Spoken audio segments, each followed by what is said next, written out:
Pagkatapos ng pag-uusap namin ay naghiwalay na kami ng landas. Siya ay uuwi sa kabilang bayan dahil day off niya naman. Ako naman ay dediretso ng farm pero dadaanan ko muna ang egg pie na pinabibili ng malambing kong asawa dahil baka maubusan ako. Sa gitna ng biyahe ay napapangiti na lang ako sa tuwing sasagi sa isip ko si Ivy. Nagiinit naman ako sa tuwing babalik-balikan ko sa isip ang maiinit na sandaling pinagsasaluhan namin. Kung paano siya tumugon sa mga halik ko. Naipilig ko ang ulo para palisin sa aking isip ang mga bagay na yon dahil baka mabangga pa ako nang wala sa oras. Nag-concentrate na lang ako sa pagdadrive. 5:30 na ako nakauwi ng bahay. Muntik ko pang makalimutan ang egg pie sa opisina sa farm, kaya binalikan ko pa. Hindi pa man ako nakakababa ng sasakyan ay sinalubong na ako ni Ivy ng mga ngiti sa labi.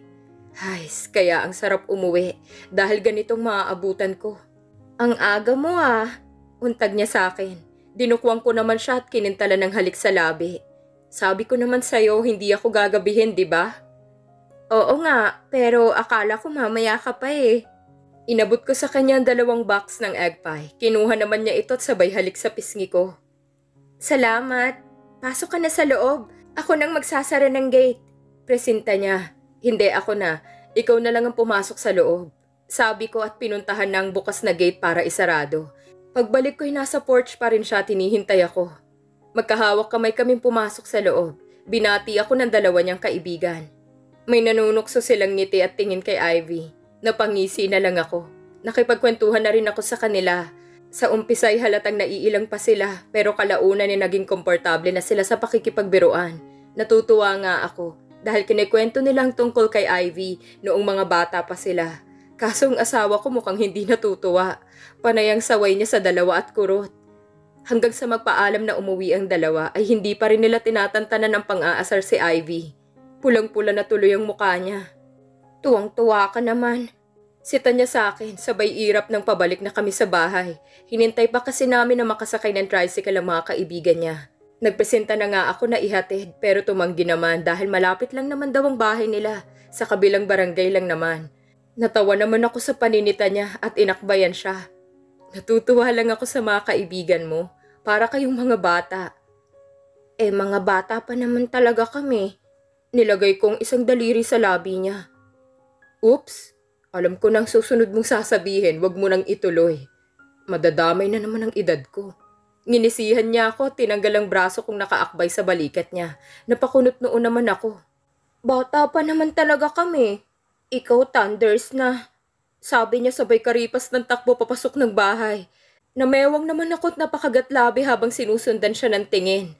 Ganon, thunders pala ha. Yari ka ngayon sa akin. Malalaki ang hakbang na pumasok ako sa loob. Naabutan ko pa siyang paakyat ng hagdan. Nang makita niya ako, binilisan niya ang pag-akyat. Malalaki ang hakbang na sinundan ko siya, paakyat ng hagdan. Tumili naman siya nang makita ako sa likuran niya. Napangisi ako. Mukhang gustong makipaglaro ng habulan ng asawa ko Manghang-mangha ako sa napakalunti ang nakikita ko sa buong paligid ko. Parang biglang napalis ang pagod ng mga binti ko sa halos 5 oras na pag-akyat dito sa bundok. Bigla-bigla kasi nag-aya si Jeez na mag-camping kami. Dahil hindi pa ako nakakaranas ng camping ay pumayag na rin ako. One night lang naman. Bukas ng umaga'y uuwi din kami. Wow, Jeez! Sobrang ganda naman dito! Bulalas ko. I told you. Natatawang sabi niya. Kahapon pa kasi niya binibidang lugar na to. Hindi daw ako magsisisi na sumama. Totoo naman. Padapit hapon na rin at mababa na ang araw. Damang-dama ko rin ang sariwang hangin na tumatama sa mukha ko. Humugot ako ng malalim na hininga at dahan-dahang binuga. Ang sarap sa pakiramdam. Nilingon ko si Jeez na abala sa pag-aayos ng tent. Nagpresenta akong tulungan siya pero tumanggi naman. Kaya yung mga ibang gamit na lang ang inilabas ko sa malalaking bag na siyang nagbitbit. Nang matapos ako ay inilabas ko naman ang cellphone ko. Hindi ko ito pwedeng palampasin ang kumuha ng magandang litrato. Tuloy-tuloy lang ako sa pagkuha. Minsan sinasama ko rin si G sa pictures. Ngumingisi siya o kaya napapangiti kapag nahahagip siya ng camera. Grabe, kahit candid shot lang ang lakas pa rin ang dating niya at litaw na litaw pa rin ang kagapuhan niya. Siyempre, hindi rin ako nagpahuli sa pagsiselfie. Nagulat pa ako sa huling selfie ko, sumulpot siya sa likod ko at hinalikan ako sa pisngi. Kumuha na rin kami ng pictures na magkasama. Papadilim na nang gumawa siya ng bonfire. Hangang-hanga ako sa mga kilos niya dahil halatang sanay na sanay siya. Kung sa bagay, dati din kasi siyang sundalo. Siya na rin na nagluto ng kakainin namin. Ayaw niya akong palapitin sa apoy dahil baka mapaso daw ako. Instant noodles lang naman ang niluto niya na nilagyan ng itlog. May tinapay at palaman din kaming dala at 5 delata. Siyempre instant coffee din. Nang makakain na kami, ako nang naghugas ng gamit na pinagkainan namin. Tinipid ko ang tubig dahil 1 galon lang naman ang dala namin, bukod sa inumin namin. Ang lalim ng iniisip mo ha. Nilingon ko si Jace na nasa likuran ko at pumesto na ng upo. Nakakulong na ako ngayon sa pagitan ng mga hita niya. Sumandal ako sa kanya habang nakatingala sa kalangitan na namumutik-tik sa bituin. Pinaikot naman niya ang mga braso niya sa balikat ko at sumubsob sa buhok ko. Iniisip ko yung buhay ko dati. Panimula ko habang nagbabalik tanaw sa nakaraan ko. Bumuntong hininga ako. Akala ko hanggang doon na lang ako sa tindahan ng mga prutas. Nag-iipon ng pampaaral sa sarili na sigurado naman na aabuti ng ilang taon bago ako makapag-aral ulit. Pero kita mo naman, malapit na uli akong mag-aral. At dahil sa iyo yun, sabi ko at nilingon siya mula sa likuran ko. Hinalikan naman niya ang pisngi ko. At ibibigay ko ang lahat-lahat sa'yo, misis ko. Anas niya sa tenga ko. Napangiti naman ako at humawak sa braso niya. Salamat ha. Dahil sa'yo, yung mga hindi ko nararanasan noon. At pangarap ko lang natutupad na. Kagaya ngayon, sa TV ko lang napapanood ang camping na to. Ngayon, nararanasan ko na. Walang anuman, misis ko. May iba ka pa bang gustong gawin o puntahan pagkatapos nito? Habang nasa bakasyon ka pa. Nag-isip naman ako, ano pa ba ang gusto kong gawin o puntahan? Hindi naman kasi ako gala eh. Tag-iisipan ko. Tumango siya. Gusto mo bang mag-beach? Beach? Pwede din. Matagal na akong hindi nakakakita ng dagat sa personal. Ang panghuli ay noong nabubuhay pa si mama. Nilingon ko siya at ngumiti. Sige, gusto kong mag-beach tayo. Excited nang sabi ko. Tumingin naman siya sa akin at ngumiti. Inipit niya ang buhok ko sa tenga. Bago ako bumalik sa trabaho, pupunta tayo ng beach. Aniya. Sa tuwa ko'y niyakap ko siya. Niyakap din niya ako at pinupog ng halik sa muka. Kinabukasan ay 11:00 na kami nakababa ng bundok. Ine-enjoy pa kasi namin ang pagsikat ng araw na talaga namang makapigil hininga. Kumain na rin kami sa malapit na restaurant na nadaanan namin. 2 oras pang biyahe para makarating kami sa bahay. Pinapatulog niya nga muna ako at gigisingin na lang daw kapag nasa bahay na kami. Pero hindi ko ginawa dahil kawawa naman siya. Walang kausap habang nasa biyahe. Napakunot noo ako nang makita ang 2 magarang sasakyan na nasa harapan ng bahay. Nagtinginan kami ni Jace, maging siya ay nakakunot noo din. Mukhang may bisita siyang hindi inaasahan. Akmang bababa siya para buksan ang gate, ay lumabas na si Manang at ito nang nagbukas ng gate para sa amin. Minaniobra naman ni Jace ang sasakyan papasok ng garahe ng bahay. Sir Jace, nasa loob si Mayor Rodolfo. Imporma ni Manang Sol. Kanina pa ba sila? Kararating lang, tinatawagan ka daw, hindi ka makontak. Tumango si Jace. Sige ho Manang, ako nang bahala sa kanila. Pumasok naman si Manang sa kabahayan. Tumingin sa akin si Jace at kinuha ang kamay ko. Pagpasok namin sa bahay ay may ilang tao ang nasa sala. Nakilala kong 2 lalaki na naka-uniforme ng asul na button-down polo. Sila Alan at Danilo. May kasama pa silang 2 lalaki na naka-uniforme din gaya nila. May isa ding lalaki na prenteng nakaupo sa sofa habang nagbabasa ng broadsheet. May edad na ito pero sa kabila nun ay bakas pa rin ang tikas at otoridad nito. Oh, nandito na pala si Sarge at Mrs. Ivy. Untag ni Alan. Nagtingin na naman sa amin ng mga naroon. Mayor, magandang hapon ho. Sinurpresa niyo naman ako. Bati ni G sa may edad na lalaki, na boss pala niya at isang mayor. Tumayo naman ang may edad na lalaki at lumapit na may ngiti sa labi. May pinuntahan lang ako dito sa bayan niyo, iho, at naisipan ko na ring daanan ka dito. Tinatawagan kita pero out of coverage area. Ang sabi ng katiwala mo ay nag-camping kayo ng asawa mo at pauwi na, kaya hinintay na lang namin kayo. Oo, Mayor, pasensya na. Nagpatay kasi ako ng cellphone. Gusto ko kasing buong atensyon ko ay sa asawa ko lang. Naiintindihan ko, iho. Tinapik ng Mayor sa balikat si Reese at tumingin sa akin. Unti-unting napawi ang ngiti niya at titig na titig sa akin. Kiming-nginitian ko naman siya. Siya nga ho pala, Mayor. Inakbayan ako ni Jace. Ito po si Ivy, ang asawa ko. Ivy siya si Mayor Rodolfo de Ocampo, ang alkalde ng San Agustin, boss ko. Pagpapakilala sa amin ni Jace. Magandang hapon ho, Mayor. Kinagagala ko ho kayong makilala. Magalang na sabi ko sabay lahat ng palad. Tinanggap naman ng Mayor ng 2 kamay ang kamay ko. Titig na titig pa rin siya sa mukha ko. Ikinagagalak din kitang makilala, Iha. Aniya sabay pisil ng marahan sa kamay ko. Napaawang naman ang labi ko. Parang may kung anong init na naramdaman ako sa dibdib ko. Pasensya na kung nakakaistorbo ako sa inyong mag-asawa, Iho.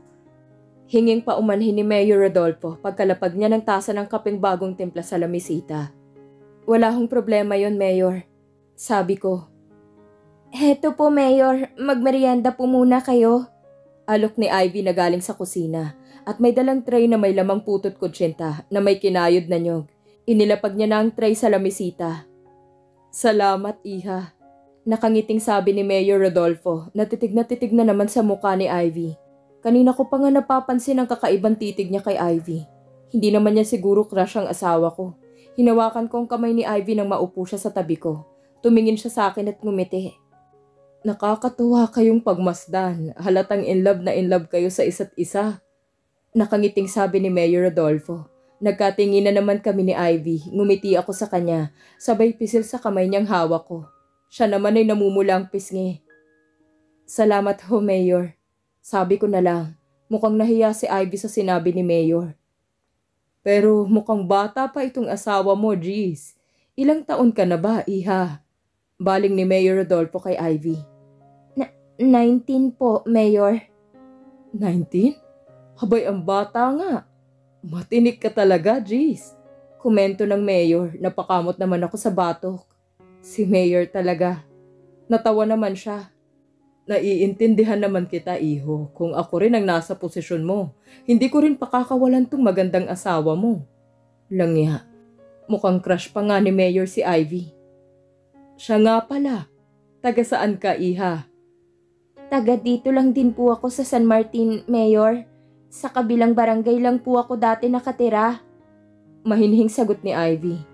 Ganun ba? Mabuti at pumayag ang mga magulang mo na magpakasal ka ng maaga.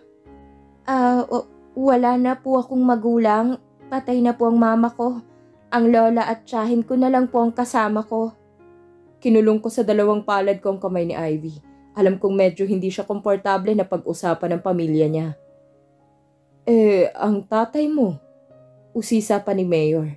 Bumuntong hininga si Ivy at lumingon pa sa akin. Tinanguan ko naman siya.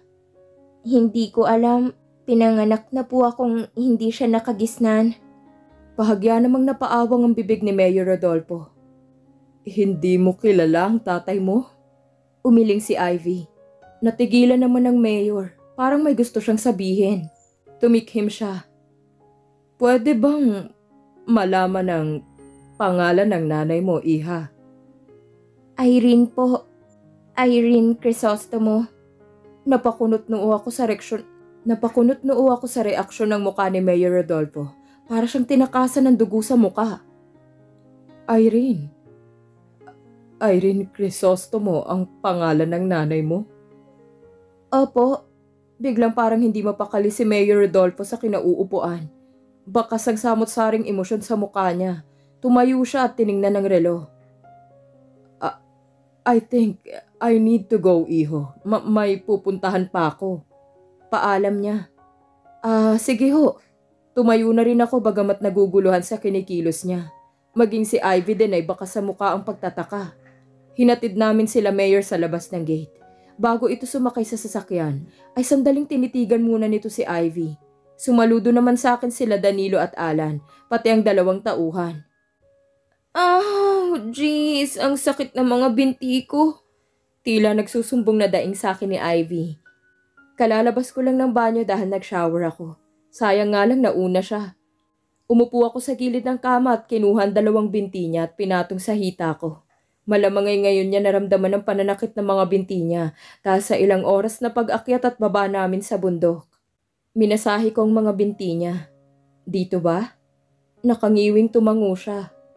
Diyan nga, ang sakit talaga. Parang binugbog ang mga binti ko.